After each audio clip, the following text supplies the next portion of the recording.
Jonas kalut saat mengetahui bahwa Tante Fanny hamil. Ada penghakiman yang tertuju untuk dirinya sendiri, menghujamnya terus-menerus sedari tadi. Bodoh kau, Joe. Bukan manusia kau. Harusnya kau menghormati dia seperti tantemu sendiri. Kenapa malah menghampirinya? Sekarang bagaimana? Bagaimana? Joe menjambak dan memukuli kepalanya sendiri sambil meracau tak jelas dengan kata makian. Jawab, Tante, itu anak siapa? Tanya Joe lagi. Kali ini dengan tatapan emosi kepada tante yang berdiri di hadapannya. Ah, semoga bukan anakku, batin si Joe. Tante menghindari tatapannya itu karena takut dan sambil menunduk, ia mencoba mengingat-ingat sudah berapa bulan ia tidak mendapatkan haid. Ternyata sudah hampir 3 bulan dia tidak memakai pembalut. Dan 3 bulan yang lalu, ia ingat peristiwa di suatu malam, ketika Pak Ferry si pejabat itu mengajaknya ke villa pribadinya, bersama beberapa orang teman dan kolega untuk merayakan hari ulang tahunnya Pak Ferry. Mereka pesta pora di sana, dan tentunya mabuk. Dalam keadaan yang kesadarannya sudah berkurang, Pak Ferry membimbing si tante untuk naik ke tangga menuju kamar yang terletak di lantai atas. Dia menyuruh Tante Fanny supaya beristirahat saja. Sebenarnya tidak ada keinginan bagi Tante Fanny untuk menjalin hubungan lebih dari teman dengan Pak Ferry. Selain karena postur tubuhnya yang gemuk dan hidungnya yang bulat seperti kentang. Tante Fanny kerap melihat Pak Ferry juga bersikap ringan tangan kepada bawahannya. Sifat temperamental ini juga membuat Tante Fanny hanya mau menganggapnya teman saja, tidak lebih. Dia takut suatu saat dia juga akan ringan tangan padanya. Malam itu di villa, di kamar lantai atas, Pak Ferry membaringkan tubuh Tante Fanny yang sudah lemas dan loyo akibat minuman keras ke atas pembaringan. Dengan sedikit kasar dan tanpa minta izin dulu dari si pemilik tubuh, dia melucuti pakaian Tante Fanny.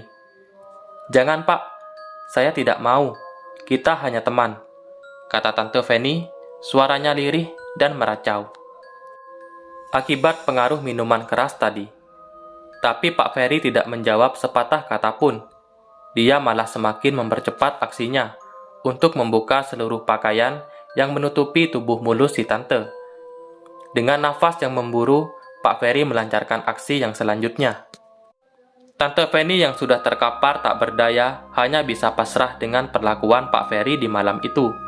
Toh, dia juga tidak punya kekuatan untuk menghindar dan menolak setiap sentuhan bertubi-tubi yang dilancarkan Pak Ferry.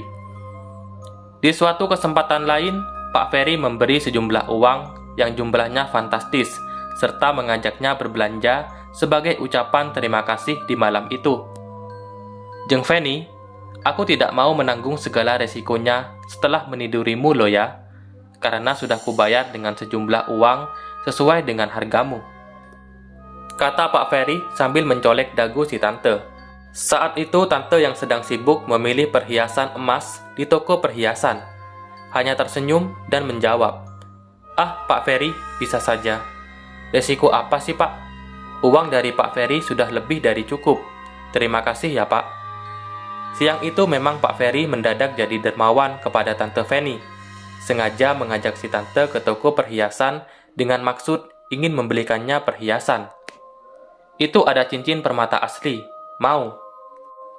Kata Pak Ferry sambil menunjuk cincin permata di sebuah kotak yang di dalam etalase. Mata Tante Fanny semakin berbinar, batinnya, kapan lagi aku bisa mendapat cincin pertama gratis tanpa mengeluarkan uangku? Wah, Bapak serius? Tanyanya sambil menatap lekat-lekat wajah Pak Ferry. Pak Ferry tersenyum dan menjawab, Seriuslah sayang, tapi servis aku dengan servis terbaikmu. Setiap kali aku menginginkannya. Kemudian dia terkekeh. Gimana?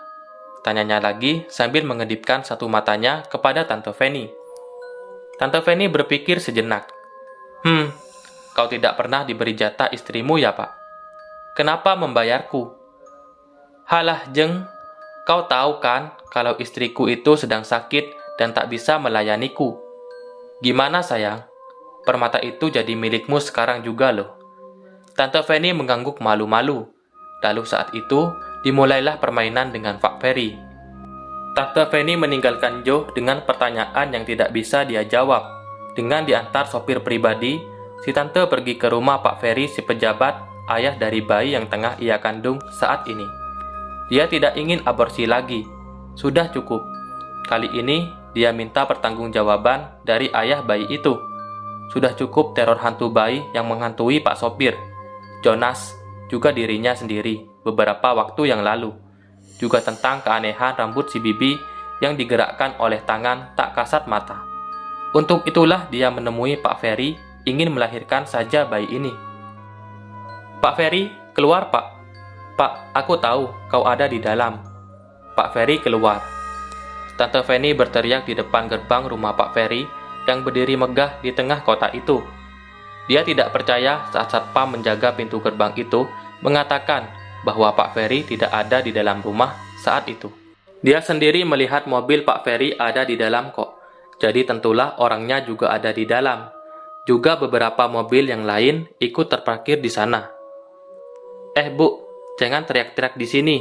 Sudah, pergi sana. Jangan bikin onar, kata Pak Satpam. Kau berani ngusir saya ya?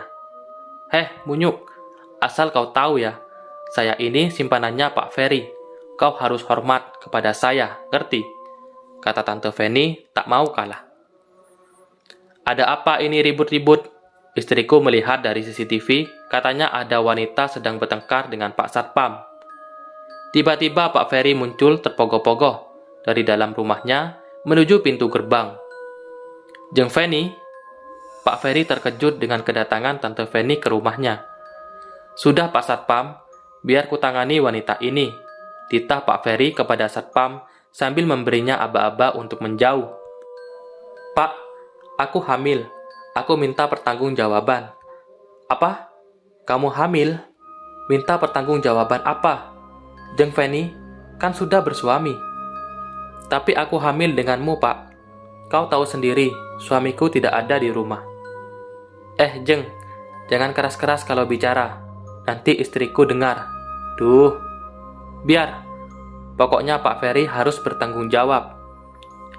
Jeng, ingat ya, perjanjian kita adalah tidak ada pertanggungjawaban atas segala risiko setelah aku memakaimu. Dan aku juga sudah membayarmu mahal. Siapa yang mau bertanggung jawab kepada pelacur? Hah? Siapa? Tidak bisa menjamin pula kau hanya tidur denganku. Pasti banyak pria yang sudah memakaimu kan? Pak Ferry berkata kepada Tante Fanny sambil melototinya. Pergi. Dasar julang tua murahan. Bentak Pak Ferry sambil tangannya melayang hendak meninju si tante. Tapi tak berhasil karena tante menghindar. Beraninya kau melunjak. Sudah diberi uang dan barang, sekarang malah minta pertanggungjawaban. Enak aja. Tante Fanny hanya menatap nanar pria di hadapannya yang ternyata hidung belang itu. Kemudian dia memutuskan untuk pergi dari rumah itu, melangkah menuju mobilnya, dan menghempaskan tubuhnya di atas kursi mobil. Dilihatnya dari dalam mobil, keluarlah wanita dari pintu rumah Pak Ferry. Dia terlihat belum terlalu tua, tapi kurus dan pucat wajahnya. Juga tengah memakai kursi roda. Pak Ferry membimbingnya masuk rumah lagi. Sambil tersenyum, dia mendorong kursi rodanya kembali ke dalam rumah. Itu istrinya mungkin. Entahlah, masa bodoh.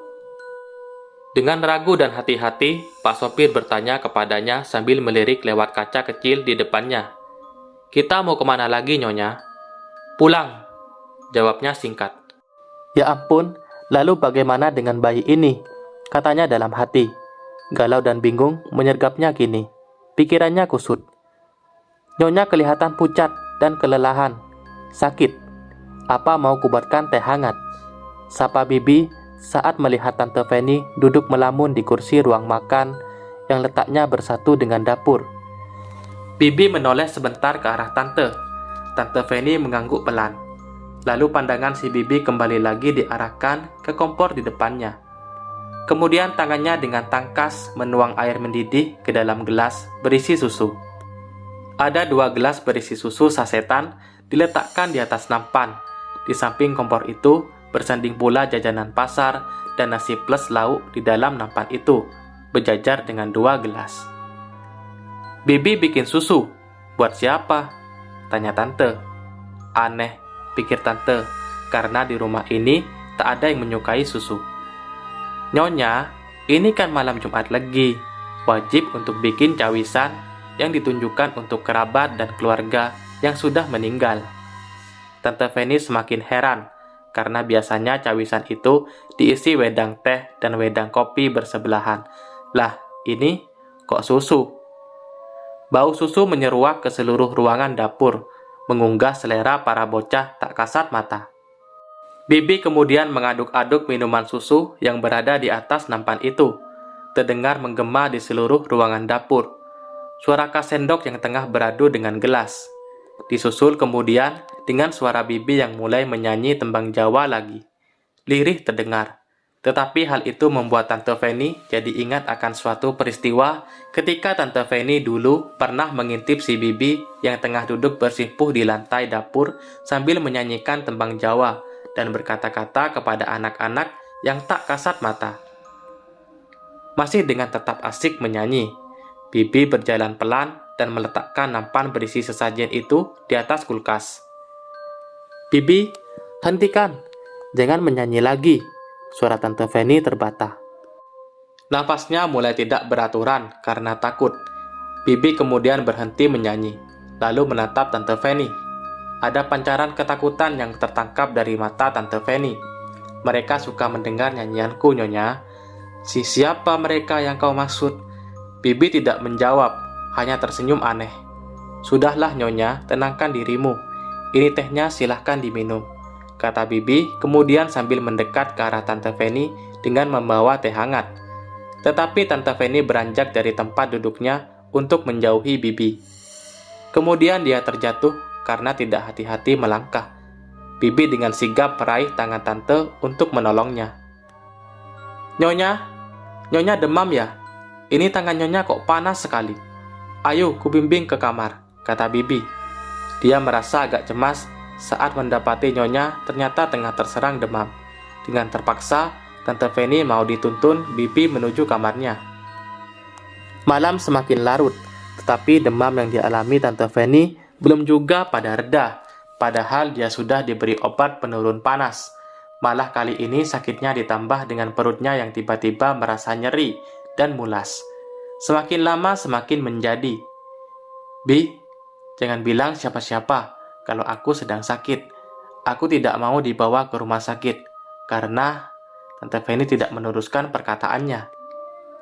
"Aku tahu kalau Nyonya sedang hamil. Saat Nyonya bicara dengan Den Jonas waktu itu, aku tidak sengaja mendengarnya, Nyonya." Tante Feni terkejut mendengar penuturan Bibi. Tapi dia hanya menatap wanita tua itu, tidak menjawab sepatah kata pun. "Ini Nyonya, minumlah.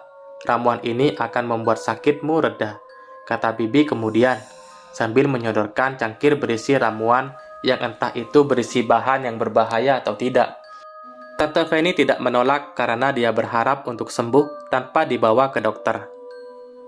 "Ini seperti ramuan yang kau beri tadi pagi sebelum aku keluar rumah, Bi. Ramuan itu untuk apa?" tanya Tante Feni sambil keheranan setelah meminum ramuan itu. "Ah, ini hanya ramuan untuk kesehatan, Nyonya. Ramuan warisan dari leluhur," jawab Bibi.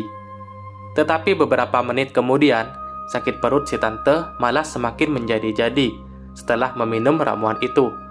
Dia mengerang dengan lirih. Sakit yang tak terkira menyerangnya dengan bertubi. Bibi kemudian meraba perut Tante Feni. "Apakah bayiku baik-baik saja, Bi?" katanya dengan menahan sakit. "Nyonya, bayimu sepertinya sudah mati. Ini si cabang bayi sepertinya sudah tidak menempel di rahim lagi." Tante Feni terkejut. "Bayiku!" Bibirnya bergetar saat mengatakan itu. Dia seakan tidak percaya dengan apa yang dikatakan Bibi, karena dia ingin melahirkan bayi itu dengan sempurna, tapi ternyata sudah mati. "Nyonya, sini aku bantu mengeluarkan bayi ini." "Dipijat, Bi." "Iya, Nyonya." "Bi, kau sebenarnya siapa?" "Dulu, aku adalah seorang dukun bayi, Nyonya. Aku menolong banyak orang yang melahirkan. Aku senang melihat bayi yang lahir, karena aku mandul tidak pernah bisa hamil. Tetapi di suatu hari, masyarakat memberhentikanku untuk menolong orang yang sedang melahirkan, sejak ada ibu dan bayi yang mati saat kutangani. Bibi bercerita sambil terus memijat pelan perut Tante Fanny. Aduh Bi, sakit. Tahan sakitnya Nyonya, yang sabar, kata Bibi. Tapi Tante Fanny malah mengerang semakin keras. Bibi kemudian membuka daster Tante sampai ke dada, lalu mengucapkan mantra yang tidak dimengerti bahasanya oleh Tante Fanny, sambil tangannya terus memijat dan mengurut perut Tante Fanny. Tante sudah tidak lagi memperhatikan Bibi, karena dia tengah merasakan kesakitan. Aduh, desis Tante Fanny. Bibi dengan pelan membuka kaki Tante Fanny. Darah mengucur, membanjiri alas kain sampai ke spray karena saking derasnya. Sementara Bibi semakin fokus memijit dan menekan perut Tante yang semakin lama semakin kencang mengurutnya. Keringat membasahi dahi Bibi. Ah, Bi, sakit. Tante Fanny menjerit karena takut ada yang mendengar. Dia menggigit bibirnya menahan sakit. Sabar Nyonya, sebentar lagi selesai, sahut Bibi. Nah, kata Bibi kemudian, ada senggok janin kecil berumuran darah di tangan Bibi. Wajahnya sumringah melihat janin itu. Anakku, desisnya. Tante Fanny masih bisa mendengar ucapan Bibi barusan, walau dia sudah lemas dan terpejam matanya. Mereka semua ini yang akan menjagaku saat aku sudah semakin tua dan sakit-sakitan kelak. Bisiknya lagi sambil tersenyum senang. Maafkan aku Nyonya, aku ingin bayi ini. Itulah kenapa aku memberimu ramuan leluhurku ini. Hihihihi. Baru 2 kali minum sudah gugur, kata Bibi sambil menyeka keringat Tante Fanny dengan handuk kecil, juga membersihkan darah yang belepotan di paha dan kaki Tante Fanny. Tante Fanny terkejut, dan dia membuka matanya, menatap Bibi dengan menangis. Bi, kau... Tante pingsan, dan tidak meneruskan perkataannya. Anakku sayang. Cah bagus, kata Bibi sambil menimang-nimang janin kecil yang terbungkus di dalam kain mori putih. Tante tersadar di pagi harinya, dan dia terkejut melihat Bibi yang tengah membawa senampan sarapan ke kamarnya. Bi, kau membunuh anakku. Bibi dengan langkah tenang menghampiri Tante yang tergolek lemas di atas ranjangnya. Lalu Bibi duduk di pinggir ranjang Tante Fanny. Nyonya ini berkata apa? Mana mungkin Bibi bisa melakukan itu, kata Bibi sambil menggenggam jari jemari Tante. Semalam kau berkata bahwa kau sengaja membuat bayiku gugur kan, Bi? Tanya Tante sambil menampik tangan Bibi. Nyonya, kemarin itu Nyonya murni keguguran. Bibi hanya menolong mengeluarkan bayi yang sudah mati itu. Syukurlah bisa keluar. Kalau tidak begitu, pasti Nyonya akan dibawa ke rumah sakit. Dan akhirnya, semua keluarga dan saudara Nyonya akan tahu kalau Nyonya sedang hamil. Sementara tidak ada suami. Dan juga Nyonya, kemarin Nyonya itu pingsan segera setelah bayi itu keluar. Mungkin Nyonya berhalusinasi atau bermimpi tentang omongan saya yang katanya membunuh bayinya Nyonya, kata Bibi berusaha meyakinkan Tante Fanny. Percayalah Nyonya, aku mengatakan yang sebenarnya, sambung Bibi. Tante hanya diam. Dia mulai percaya perkataan Bibi walau masih ada sedikit keraguan. Di mana kau kubur anakku? Tanya Tante sambil menunduk. Masih terpancar raut wajah yang sedih di sana. Di taman belakang Nyonya, jawab Bibi. Sejak dikuburnya janin yang ketiga itu, Tante Fanny semakin kerap dihantui oleh penampakan dan suara anak-anak kecil di rumahnya. Setiap kali dia berteriak histeris saat penampakan itu muncul, atau suara-suara anak menangis dan tertawa terdengar dekat di telinganya. Dia mulai tidak bisa berpikir dengan rasional. Apakah ini hanya halusinasi, atau karena dia hanya terbayang-bayang dengan sosok bayi yang sudah dia bunuh, sehingga membuatnya dikejar rasa bersalah? Ataukah memang ini benar-benar penampakan? Hal inilah yang membuat dia sering menjambak rambutnya sendiri, juga menampar pipinya sendiri, bahkan memukul kepalanya sendiri. Berharap tamparan dan pukulan itu menyadarkan dia dari halusinasi dan mimpi diteror hantu anak-anak kecil itu. Menurutnya, hantu yang paling jahat adalah sosok anak yang ketiga. Hantu ini penampilannya paling seram. Tante Fanny kemudian ingin menjual rumah itu dan ingin pindah ke rumah orang tuanya. Ketika dia menyampaikan keinginannya itu, Jonas memutuskan untuk mencari tempat kos baru. Juga kedua anak Tante Fanny setuju pindah karena mereka berpikir Tante Fanny akan diawasi ibunya jika tinggal di rumah orang tuanya Tante Fanny, sehingga itu akan mempersulit Tante untuk hidup bebas. Terkecuali Bibi, dia tidak setuju pindah, tetapi dia bungkam saat ditanyai apa alasannya tidak mau pindah. Akhirnya dengan berat hati, Bibi pulang kampung dengan diberi pesangon. Tante Fanny tidak bisa pacaran dengan terang-terangan lagi semenjak tinggal di rumah orang tuanya. Dia menjalin asmara dengan seorang pemuda yang ternyata pekerjaannya adalah ojek mobil, dengan alasan mobilnya sendiri dipakai oleh anak-anaknya Tante, dan alih-alih pesan ojek untuk mengantarnya kemana-mana, termasuk saat mengantar Tante Fanny ke rumah lamanya yang mau dijual untuk menemui kakak sepupu. Ternyata mereka memanfaatkan kesempatan itu untuk saling melepas rindu. Akhirnya kakak sepupu tidak jadi membeli rumah itu. Dia merelakan uang muka yang tidak bisa kembali dan mencari rumah lain untuk dibeli. Tidak lama setelah itu, rumah Tante Fanny yang letaknya memang di pinggir jalan raya dibeli oleh seseorang pensiunan guru. Dia membeli rumah itu untuk dijadikan tempat kos-kosan. Dan Tante Fanny membeli rumah baru dari uang hasil penjualan rumah lamanya itu. Tetapi rumah barunya ditempati anak-anaknya, sementara dia tetap tinggal di rumah orang tuanya. Tante Fanny masih doyan berpacaran di luar sana, tetapi dia tidak hamil lagi. Isenglah dia periksa ke dokter kandungan. Apakah alat reproduksinya itu bermasalah? Kali ini, kenapa tidak juga hamil? Setelah diperiksa, ternyata kandungan Tante Fanny rusak dan tidak bisa hamil lagi. Ada kemungkinan untuk bisa hamil lagi, tetapi peluangnya akan sangat kecil dan sangat beresiko. Kudengar kabar bahwa Tante saat ini sedang sakit. Dia baru saja selesai operasi tumor otak yang sudah agak lama dideritanya. Tetapi keadaannya belum juga menunjukkan tanda-tanda kesembuhan setelah operasi itu. Bahkan setiap kali nyeri masih kerap menyerang kepalanya, terlebih di malam hari. Hidupnya tergantung obat-obatan. Rutin kontrol ke dokter adalah kegiatannya sekarang. Tubuhnya kurus, mukanya menjadi pucat, dan kepalanya botak. Rambutnya dicukur habis karena operasi pembedahan. Dan juga, dia sudah tidak bisa lagi berjalan. Dia memakai kursi roda untuk memudahkannya bergerak. Kenapa keluarganya termasuk anak-anaknya tidak membenci dan menghakimi Tante Fanny? Karena perbuatannya dosanya dulu. Tuhan sudah menghukumnya dengan setimpal.